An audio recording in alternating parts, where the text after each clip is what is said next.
everybody, and welcome to the first live broadcast of the Insiders on Real Estate and Marketing. I'm your host, Sandy Hibbard, and this is my co-host, Mr. Marc Miller of Secured Title of Texas. And today we have a very special guest with us, Mr. Curtis Roddy. Thank you. And of course, our attorney at large, Mr. Kerry Presock. So happy to have you guys here. We're also going to be bringing in Brian McCauley here in a few minutes to talk via video feed. And today we've got a really great show put together to talk about a subject that's going to be hot, we think, in 2021, and that's the forbearance market, the foreclosure market. So we've got some experts here. They're going to give you the lowdown on that. But before we jump in, I want to ask Marc and you guys, my gosh, it's 2021. How was the holidays? The holidays were great. December was outstanding for us as a company in closing, so everybody was cramming as they normally do toward the end of the year. A lot of commercial deals we closed. Residential is good. Good news is it's just flowing right over into this month, and my gosh, we're already halfway through January. It's just moving very, very rapidly. It's crazy. Yeah. And the crazy thing to me has been the consistent reports that I'm reading about how hot this market is. Yeah. I mean, and who would have ever thought that? We've been in the middle of a pandemic and the crazy things happening around the world, but people are still buying houses here in Dallas like crazy, right? Low inventory. I mean, interest rates still phenomenal. Yeah. It continues to be the perfect storm. And So- Dallas is a great place to live. Oh my gosh, we couldn't hope to be anywhere else in the country, really. It's really a Phenomenal. great place. It's a great place. It's a great time. We've got a lot of good stuff ahead of us in 2021 in this business. So today we have a very technical, detailed kind of subject. So I want to jump right in and hand it over to our experts here. But what we want to talk about is the forbearance market and the foreclosure market. And our guys are going to talk a little bit about their predictions in what they plan to see in this year, 2021. In that regard, COVID hit us hard. It's hit the country hard. It's still raging around. People have suffered financially in a big way. So what does forbearance market mean? What does forbearance mean? And how is that going to help people who are wanting to stay in their homes and buy homes? So this is sort of the gist of today. So I hope you'll sit back, enjoy us, and thank you for coming along with us on our first live broadcast. Marc, I'm going to let you introduce our very special guest today. Well, Roddy Foreclosure Listing Services has been around in this market for a long time. In fact, back to 1963. I'm just delighted to have Curtis on board with us today. Curtis has been in the real estate world, an entrepreneur for 15 years and successful investor in real estate and obviously in the real estate services. And he's also founder and CEO of RAR Partners, which is an private investment firm, and they have a portfolio of about 300 single-family, multifamily properties in the market across the country, in fact. And then he serves as COO of Roddy Roddy Foreclosure Listing Services, which I think is just a landmark name out there in the marketplace. So I'm delighted to have him here. There's a lot of things that just happened as of yesterday. Oh, wow. And I'm ready for Curtis to jump right in and start talking a little bit about what's going on. Okay. Yeah, thank you guys. Good to have you. Yeah, I'm glad to be here. And you're an Okie too, I understand. I'm from Dallas. Had a brief stint in Oklahoma and then made my way back as soon as I could. All right. I didn't mean to offend you. No. I don't want anybody to get the wrong idea. I'm from Texas. I grew up in Oklahoma. Stillwater, though. Yeah, jump right in. I want, first of all, for us to kind of look at what is forbearance for our listeners who really don't know what that is. Yeah, so forbearance is really a program that Fannie Mae and Freddie Mac have introduced to homeowners that have been distressed through the COVID, or been affected by COVID. And so homeowners that are not able to keep making their mortgage payments enter into like a forbearance agreement where instead of making those payments now, they are deferring them or putting them off until the forbearance period is over. Right now, we think that forbearance, before January, we thought that forbearance probably was going to end at the end of Q1 2021. Now it's looking like probably Q3, Q4. But the big question was, after the forbearance period was over, what was going to happen? Were homeowners going to have to make one balloon payment? And some people have been in forbearance for a year. or were they going to just tack that on? And we talked a little bit earlier about deferrals and that type of stuff. But yeah, that's in a nutshell, that's what forbearance is. The other thing it helps the homeowners avoid is obviously foreclosure and evictions and that type of stuff. So a property's in distress. Yep. They say, we're going to put you in a forbearance plan. Yep. So the payments are deferred, but they're added to the back end of the loan. We think, right? We So Yeah, there's no defined yet. Yeah, it's not been defined. Especially I'd say back in March and April, people didn't know, was that going to affect your credit? Was there going to be something like, am I going to have to pay $25,000 in March of 2021 or whatever that period was going to be? There's a little bit more guidance right now from Fannie Mae and from the big banks and lenders what is going to happen, but there's still some unknowns out there. But we do know that it's extended, so people are still able to take advantage of the forbearance plan? Yeah, we think people can still take advantage of it. It's a moving target when that's going to end. Right now, it's not. There's not much of a hurdle to declare forbearance or to get into forbearance. You have to say you're affected by COVID, and that's pretty much it. And it typically has to be a homesteaded property. So we can talk later about how this is affecting real estate investors as well. But it's affecting both your traditional homeowner and also investors. Now, each one of these agreements is going to be a little different. So they're going to look, it's not like there's a standard form that everybody uses. Yep. Each lender is going to have their own one, and they're going to need to pay close attention to terms because the agreement's going to say when that payment's done. And a lot of these are a bulk payment. We saw a lot of foreclosures coming out of Harris County after Harvey because all the forbearances for Harvey, they gave them a 6-month forbearance, and then there was a lump sum payment that people could not afford. You saw a big spike in foreclosures post-Harvey in Harris County. Well, sure, most people, that's going to happen to most people who can't do that. Yeah. Can't catch up like that. So then that forbearance is not like pandemic relief. Well, it is in essence. I think it is as it relates to today's environment. And I think the real estate world was anticipating that at the end of 2020 that the forbearance relief was going to be over, and then I think the processes of how do you mitigate all of this debt that's not been paid or serviced, and therefore I thought we were going to be moving into a fairly rapid foreclosure environment. And I would like Curtis to address kind of how that's impacted on the listing on his side for postings and statistically kind of what you see on that. Yeah, it's been a pretty crazy roller coaster. Really trying to, back in March and April, we thought, okay, there's going to be 3 months forbearance or 6 months, whatever it was going to be, and we said, hey, at the end of in October of 2020, we're going to have 15,000 postings in Texas. That kept getting pushed. Then guidance came out that instead of the balloon payment, a lot of lenders are starting to say that there's probably going to be it'll be tacked on to the end of the loan instead of having to make that balloon payment. And so now the projection is changing a little bit. We talk about statistics. Postings across Texas are down 80%. Right. So in a healthy market, Texas typically has about 5,000 postings every month. So pre-COVID, we were about 5,000 postings every month. Collin County's got 18 for February. Which I've been involved, since diapers, I've been monitoring this stuff, and I've never seen 18 postings in Collin County. It's unbelievable. I saw the numbers, and I was like, I cannot believe it. So do you think the numbers are low because of the forbearance?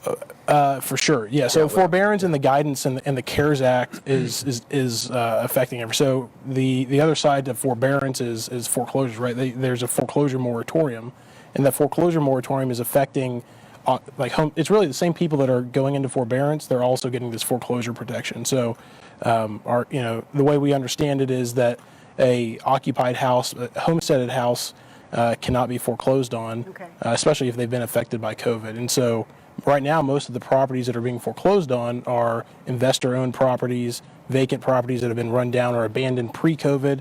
And very rarely there's a normal occupied house will be foreclosed on. You still see some hard money lenders foreclosing and posting now. Correct. Yeah. So most of the loans right now are. If we look at just commercial foreclosures are unbelievable. It's crazy seeing some of these commercial foreclosures that are being posted. Hard money lenders. I've never seen so. I mean, it's because we don't have 120 in Collin County right now, but I'd say 25% of the postings right now are hard money lenders, and that's because they're non-homesteaded. Hard money lenders don't have to follow the same regulations that Fannie Mae and Freddie lenders are having to follow as They're well. not So federally Fannie and backed, so the Freddie- CARES Correct, Act exactly. does not apply. Fannie and Freddie are for homestead. Correct. I mean, Mortgages. typically, it's Yeah. your traditional Fannie, FHA, VA. Those loans are all protected right now. Okay. So is it fair to say that, on an average, if we weren't in a forbearance COVID environment, that on an annualized basis, foreclosures contribute to some recognized level of inventory available out there? So the low inventory Oh, is yeah. even more impacted because foreclosure is not taking place, and therefore that inventory is not going out into the marketplace. Exactly. as So, well. so typically, let's say Collin County, they'll have 120 postings every month. You annualize that, you're at 1,300 postings a month. Right now, they're at 20 to 40. Right. We thought we were climbing out last month. We were at 40. That's 1,000 houses that are not on the market right now, or over the course of the year that have not transacted. So. So realtors who depend on that market, who Yeah. are marketing to that market, that's shrinking for them. Oh right? yeah. There's less leads. There's less to go after. I mean, there's there's a little bit of a positive there. Real estate agents have more time to go after those properties, more time to sell and transact. But overall, from a macro perspective, the Texas economy or the Texas real estate market has been drastically affected. So on your other side, in your portfolio investment approach, Yeah. how's that impacted those target assets that are available out there as well? Yeah, I mean, right now there's still a foreclosure auction. There's just drastic reduction in volume at those auctions. But people are paying 100% of value at the auction. I mean, we're making cash offers on MLS property the day it comes out, full price or even over, and we're being turned down. And that's with a secure fund and everything like that. Right. So. It's still definitely a seller's market from an investor perspective. There's still stuff out there, right? We're getting lucky. There's some other markets like non-Dallas, hot Dallas markets that there's still deals available. And it's really all about being dedicated to researching and finding those nuggets. So it used to be really easy to find 10 houses to buy at auction, and now it's a little bit harder to do that. So on the other side of that is the short sell strategy that we've seen before. Is that a potential strategy you'd see in the making as well? Because perhaps even though forbearance is extended, the homeowner is going to say, eventually, I'm going to have an issue. And is there a place there to try to implement a strategy in the short That's sale? a good question. Yeah, I mean, right now, my opinion is that there's no need to have a short sale, right? Because you can we're putting a house on the market on the other side, and that same day we're getting full price cash offers, yeah. Got right? it. And so Okay. there's not. Demand's so high, Yeah, the so- short sale is not really relevant. So there might be less volume and less for the agent to go after, but man, it's easy to sell. It's you don't have to fix Right. it up. You put it on the market that day, just put a sign in the yard, you're going to sell it. You're going to sell The it. seller's Yeah, market. yeah, definitely. Let me take a moment to say, if you have any questions right now for these guys on the CARES eviction laws, forbearance, any of this, why don't you text them to, you want to text them to you, or should we just put them through Facebook? Just put Put it through post them on Facebook. Facebook. You're there on our Yeah. Facebook. Just DM on Facebook the question. And Michelle's here. She's going to route those questions over to the guys to answer. So if you have any questions, this is the time to ask them. So Curtis, realtors that are struggling right now with their businesses because it is such a seller's market. The inventory is so low, multiple offers. It's a crazy world out there. How does a realtor address this whole thing of forbearance with their clients, with their market? Yeah, I mean, there's it's a double-sided sword, right? So you've got the positive is once you get something under contract or once you get a listing, it's super easy to sell. You don't have to do much. I mean, we're putting houses on the market from the auction. We've never done that before. Wow. Right? We're not doing anything. We're just putting it right on the market. It's almost like a flip. Oh yeah, I mean, it's literally a flip. You buy it at the auction, you put a sign in the yard, it's Yeah. gone the next day. Yeah. So it's easy to sell, but for trying to find those listings are definitely a lot more difficult. There are, the traditional pre-foreclosure leads are still great leads. You've got a lot more people going after them because there's less out there. There's other types of leads though, and so we actually publish a lead called the post-bankruptcy alert lead. And so that lead actually is tracking people that are coming out of bankruptcy. That's a good deal. And there's a lot more people that are it's not stopping bankruptcy. You're still in the foreclosure process. The forbearance doesn't stop everything. You're not like, oh, I declared forbearance and I'm magically caught up and out of debt and all this stuff, right? No. It doesn't happen that way. And so Doesn't go away. Doesn't go, yeah, exactly. So people are still going through bankruptcy, and once you lose your bankruptcy protection and you leave that bankruptcy haven, you're eligible for foreclosure. Now, there could be a foreclosure moratorium or something affecting that, but you're technically eligible for foreclosure. And so we track those. There's thousands of leads in North Texas right now of people that are leaving bankruptcy. And that's one way that an agent might be able to. Are you a source for those leads? We are a source, yes. So you can go to our website, flsonline.com, and we track that across North and Central Texas. Fantastic. So realtors, take note of that website. Tell us again, Curtis. Yep, it's www.fls, so it's like foreclosure listing service, online.com. Yeah, just another market you can tap into. I think that's really important right now since the inventory on listed homes is so low. Right. Yeah. Right. It's a lead gen. Yeah. I think it's time to bring Brian in. Yeah. Brian McCauley, somewhere out there in the universe. There he is. There's my man, Brian. Hey, Brian and I have been friends for a long time. We've done business together for a long time. He is my preferred lender whenever somebody contacts me asking me for a source to turn to. So we've got a great relationship. I have ultimate respect for him. He is at the top of his game, and I know he's dealing with this whole forbearance environment on a daily basis. So Brian, I'm really anxious to hear kind of your assessment of this whole now extension of the forbearance side and some of the impact to underwriting and things of that nature. So I'm going to let you take it away. Yeah, thank you. Happy New Year, everybody. It is a sensitive topic. It's tricky. It's a few things because obviously, it started out in the beginning of COVID as a life raft, right? They were just trying to help people out who were potentially in a bad financial spot, which was the right thing to do to give them temporary relief. But of course, they start to write the rules of what happens if you take forbearance after the fact. And it can become a little tricky to the consumer on the effect. It can become very tricky to the lender on how to approach it because they are writing the rules as they're making it happen. And so it's a little subjective.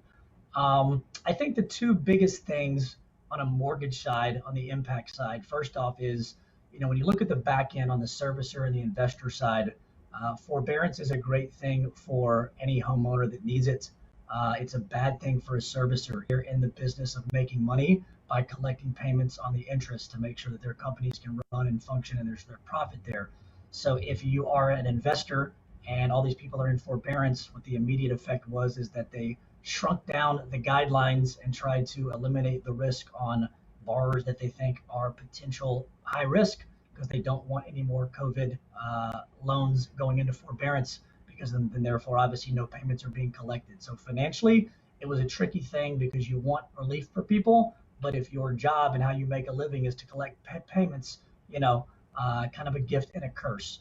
Second part about forbearance and guidelines, it was tough because again, it's a moving target. The government relieved everybody and then people took it because they needed it, but lenders didn't know how to handle it because it wasn't written in stone. So it's changed shape a few times on how it affects the guidelines. Right now there's no hard effect, meaning if somebody's in forbearance, it doesn't fully disqualify them from getting a home loan. Lenders just want to know why, but obviously if they want to refinance or something, they just need to get caught up on the forbearance.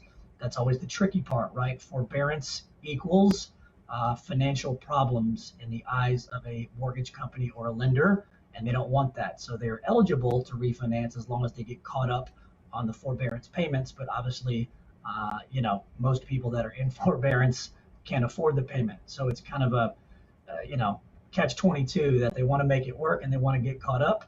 That'll get them eligible and everything's fine. But a lot of times they don't have the money. I agree with what the other gentleman said that, if the problem with the forbearance is they don't know where the finish line is and what's going to happen. If somebody can't make $1,000 a month payment and they were in forbearance for 6 months, when it comes out of forbearance, they're going to owe 6,000. They probably don't have it, or even if they had it, they're not going to want to dump it all back into the servicer because then they're broke again. So what does the servicer do? Do they call the note due and foreclose, or do they try to restructure it to where it's kind of wrapped onto the back of the mortgage loan, similar to an auto wrap, to where it kind of relieves the people of that and they start back fresh on the payment? You know, what does that look like? We don't know. It's still in the works. I don't think lenders truly want to foreclose on properties. They want to make it work for the homeowner, and obviously they want to go through the legal process and lose money and start everything over. But at some point, there's a line in the sand to where investors have to make a decision on the existing forbearance agreements. And I think that's still to come, but that's currently in the works. Well, Brian, I have a question. So does that mean that if a mortgage or an investor company is just left holding the bag, I mean, I guess I'm not asking if that means that. What I'm asking is, are there programs right now, federal programs, or in the foreseeable future, that's going to protect the investor money and the mortgage money? Yeah, I mean, that's a good question. It's, the challenge with that is all this stimulus money is going to a lot of folks. I think where they missed the mark is none of that stimulus money went to the bond market and the servicers, right? That money was backing up a lot of things and was guaranteed, but it never made it to the people that are holding the notes. So if there's no guarantee on the back end as a servicer, and they're stuck holding the bag, what do they actually do? So specific to that part, that's something that we don't actually know. I think that the guidelines would adjust accordingly if some of that money was there as a backstop to the bondholders and the servicers to protect in the event of, more forbearance. They understand that they are protected, but right now they're not fully protected. So it's still a question mark on what that looks like. I know they would like that, and that would probably alleviate a lot of the restriction and a lot of the anxiety around what the future holds specific to those servicers and the mortgages that are in forbearance. Right, right. So when you're dealing with realtors, how do they address this with clients? I mean, what's the answer?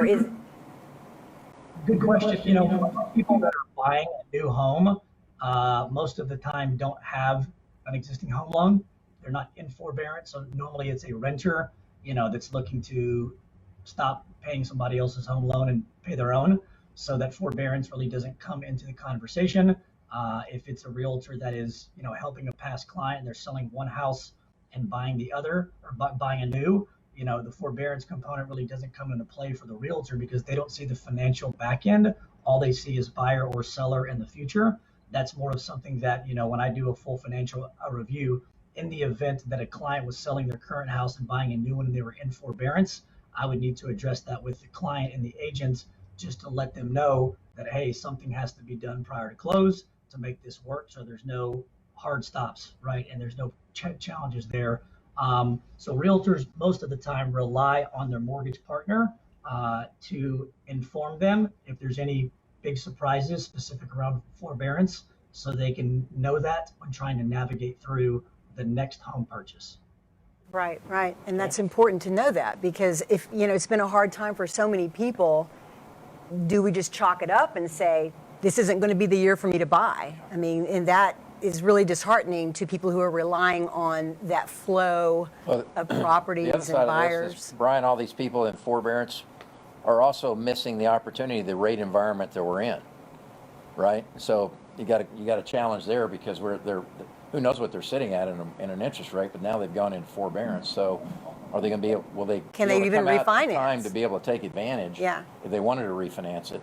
And how are they going to address that add-on debt to the principal balance that they're now faced with? We did have a question out on, once the forbearance ends, are lenders going to foreclose all at once or space it out? Curtis, I think that the highways would just be totally congested once they pull the trigger to say go. There's 60,000 properties in shadow inventory right now. So there will be whenever the forbearance is over. So we don't think that day one, lenders are going to say, hey, we need to foreclose on They can't 60. They manage the can't, problem, right? You right. couldn't do it. Is that 60,000 in the metro you're referring to? 60,000 in Texas. In So, Texas. like I That said, are on there's forbearance plans? that typically in a healthy environment would be foreclosed on. Yeah, Right. so it's like That a have not wow. been foreclosed. So So if we were going today, they could move in on Yeah. 60,000. exactly. houses. So if Right. They're in limbo. and we're going to be in we're not going to be in a healthy environment Right. whenever we're out of this. Now, when this first started, lenders, I was seeing lenders posting, where normally you have to have 21 days advance, and they were trying to project when it was going to end. So you would see postings a couple of months ahead of time, but that's slowed now.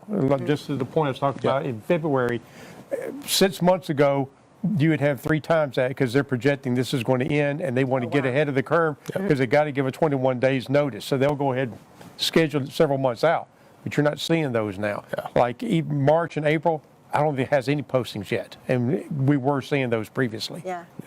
So let's bring this all together for our realtors, for our Okay. producing realtors, all of our clients, right? How can we help them with this information? What can they do? Where do they go? And how do they handle distressed clients and clients who are trying to sell because of a distressed property? Brian, what do you got for 3 takeaways of what you'd like to make on points? Yeah, I mean, specific to distressed, properties, I would say they need to partner up with somebody like you guys to figure out what's available, when it'll be available, and if it's the right fit for the client. That would be number one. Number two, the same rule now applies as it has for the past 20 years. Make sure that your clients are fully pre-approved upfront, all financials verified, taxes, credit, everything. Don't leave anything to chance. Our space is hard enough to begin with, but when you throw in this market, thin inventory, sometimes some forbearances, there's some curveballs there, and you don't want any booby traps down the line. So just get a true full pre-approval. Make sure you're with a local mortgage advisor, not an online application taker that knows the rules, cares about you, cares about the clients. So there's no big surprises, and you can eliminate a lot of the risk. And then number 3 is just, adjust with the times, right? Understand that it's an imperfect time. It's strange. So this comes with the territory of being an agent in this market. Not only try to take, advantage of these opportunities if they're out there, but, there are a lot of other pillars of business, divorce attorneys, wedding planners, all kinds of other people out there that can help you generate clients. So don't just put all your eggs in one basket specific to the default area. Brian, I think I didn't at the front, but give them a quick how to get hold of you. Website, email, whatever you'd like to share. Here in Dallas, you can call us directly. Main line is 972-244-6760, or visit our website, dallasmortgagenews.com. Awesome. Thank Curtis, you, Brian. what do you got for some takeaways? Yeah, I'd say for agents that are working with investors specifically, the first thing is tell your investors to get ready, right? We're not going to be in this environment, and there's going to be a great buying opportunity, let's say Q3, Q4 of this year. Get ready, get your financials ready. For agents that are working with people that are in distress, this is a great time to sell a property. Tell your clients that you can sell your property, you can capture that equity, you can avoid the foreclosure process, but you do have to help people come to the realization that if you don't sell your house now, in this environment, you're going to lose money. And the third thing is just thinking outside the box. If pre-foreclosure leads in your area are not working, then think about other post-bankruptcy leads or vacant house leads, or working with other investors that are wholesaling. So there's a lot of other opportunities besides MLS leads. Yeah, good. Mark? I'd almost put my 1, 2, and 3 together, but I'd say it in this way: assume nothing. And I think one of the greatest challenges that realtors have when they are trying to work with a client, particularly on the listing side, is they're not gathering enough information in that pre-discussion to really understand the nature of the sale. It's more than selling the home. It's what's behind it that is equally important. Documentation side, we're seeing this a lot right now in closings. So you've got to know your client financially, from Brian's standpoint, if you're trying to get qualified, but even if they're selling that and going to another property to buy, but you also got to understand what's the roadmap of where they've gone, what kind of challenges they had that have now become filed of record that might impact the transfer of that, what kind of agreements potentially were out there in front that could impact the transfer of that property as well. So you've really got to move into more consultative. You got to ask deeper questions, and you really got to understand the nature of the customer that you're trying to serve. Because at the end of the day, Brian doesn't want it, Curtis doesn't want it. He's buying. We don't want it. We're closing, and that is the 11th hour saying we can't close. Right. And someone said, "I knew, but I didn't share that with you," or it's documentation that none of us had. But that's what's going to put it to a screeching halt, and now we got a whole nother set of problems that we've got to deal with. Absolutely, that's good. My three are, number one, to follow up with you is take advantage of these guys. I mean, write down these numbers today. We'll post all their contact information online after the show. Arming yourself not only with marketing tools, but with consultative tools, Correct. title tools. Secured Title of Texas is right here. Marc and Carrie and Michelle are available to answer and help you in all of these things. So don't sit back and wonder. Pick up the phone, get online, talk to these guys because they are here to help you. Brian and Curtis, professionals here. They have, Curtis's leads alone could help get you out of a bad spot, Mr. Realtor. So take advantage of all of the things that are available to you. Don't put your head in the sand, number one. Number two, you've got to diversify your marketing. What worked last year is not going to work the same this year. Why are you trying to make New Year's resolutions? Just go back and revise last year's, because we were hugely interrupted in 2020. So time to rethink things. Diversify your marketing.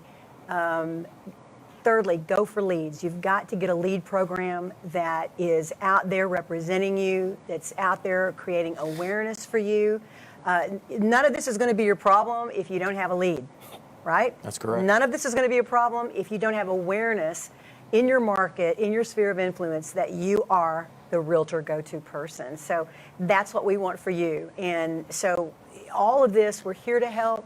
Take advantage of the tools that are available to you because they are plenty.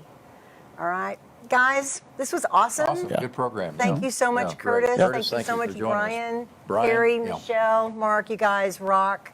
A good start to 2021, and we will see you next month. Ciao. Ciao.